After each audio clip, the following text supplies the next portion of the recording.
আসসালামু আলাইকুম ওয়া রাহমাতুল্লাহি ওয়া বারাকাতুহু।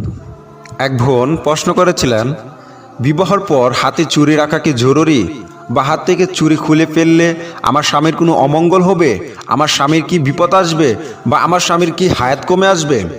সে বিষয়টি জানতে চেয়েছেন। ধন্যবাদ বোন, আপনি একটি জীবন ঘনিষ্ঠ ইম্পর্টেন্ট প্রশ্ন করেছেন আমাদের মাঝে। এই প্রশ্নটি হযরত মাওলানা মিজানুর রহমান আল হাজারীর কাছে করা হয়েছিল। তো তিনি যেভাবে সেটা উত্তর দিয়েছিলেন, আমরা ইনশাল্লাহ সেভাবে উত্তর দেব। তা আমাদের সমাজে সচরাচর দেখা যায়, নতুন বউ যখন বিবাহ করে ঘরে নিয়ে আসে, তখন তার হাতে চুড়ি না রাখলে বা তাকে চুড়ি না পরালে নাকি তার স্বামীর অমঙ্গল হবে এবং তাকে অভয়া বা তাকে অলক্ষণীয় বলে আখ্যায়িত করা হয়। এমনকি তাকে বলা হয়, সে যদি হাতে চুড়ি না রাখে তার স্বামী নাকি অকালে মৃত্যুবরণ করবে এবং তার স্বামীর বিপদ আসবে সামনে। সে বিষয়ে বোনটি জানতে চেয়েছিলেন, সেটি কি আদৌ আমাদের ইসলামে আছে, বা সেটা কি আসলে কি সত্য নাকি কুসংস্কার?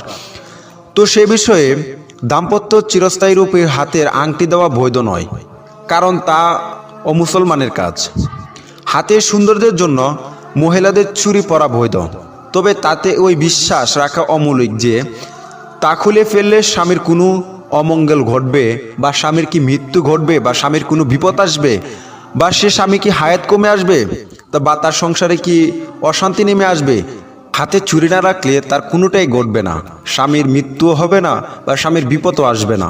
হাতে মহিলারা চুড়ি দেওয়ার কারণে হচ্ছে হাতে সৌন্দর্যকে বৃদ্ধি করা।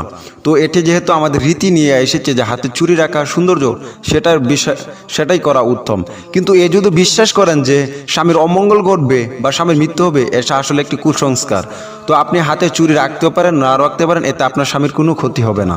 তো আশা করি বোন, আপনি যে প্রশ্নটি করেছেন সেটার যথার্থ উত্তর পেয়েছেন।